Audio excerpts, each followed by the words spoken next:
اچھا، تو اگلا سوال یہ ہے کہ کیا والد اپنے بالغ اولاد کی قربانی کر سکتا ہے؟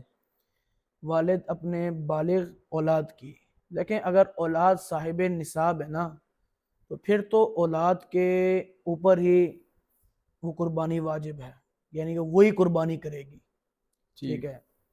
لیکن اگر بالفرض اولاد صاحب اولاد یعنی کہ صاحب نصاب ہے، ٹھیک ہے، وہ قربانی خود کر، قربانی اس کے اوپر واجب ہے، لیکن ان کو تجربہ نہیں ہے ٹھیک. جانور خریدنا کیسے ہے، کسائی کے ساتھ کیسے رابطہ کرنا ہے، کیسے بلانا ہے، کیسے ذبح کرنا ہے، اور اولاد جو ہے اپنے والد کو اجازت دے دیتی ہے کہ والد صاحب، ابا جی آپ میری طرف سے جو ہے نا آپ قربانی کر دیں، ٹھیک. پیسے لے، یعنی کہ جانور خرید لیں اور قربانی والا کر دیں، تو اس طریقے سے جو ہے والد جو ہے اپنے اولاد کی طرف سے قربانی کر سکتا ہے۔ جی جی.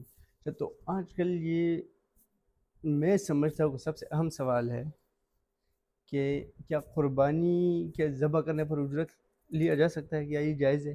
بالکل بالکل، یہ جائز ہے، یہ جائز ہے، لیکن اس جائز ہے، لیکن یہاں پہ ایک احتیاط یہ بھی کرنی چاہیے کہ جیسے ہم باہر سبزی فروٹ لینے کے لیے جاتے ہیں یا کوئی دوسری تیسری چیز لینے کے لیے جاتے ہیں تو دکاندار اکثر ہمیں ایسے کہتے ہیں کہ یار آپ چیز لے لیں، آپ خرید تو لیں، حساب کتاب ہم بعد میں کر لیں گے، ٹھیک. یعنی کہ پیسے کے معاملات ہم بعد میں کر لیں گے، بالکل لیکن بالکل. ایسا نہیں کرنا چاہیے۔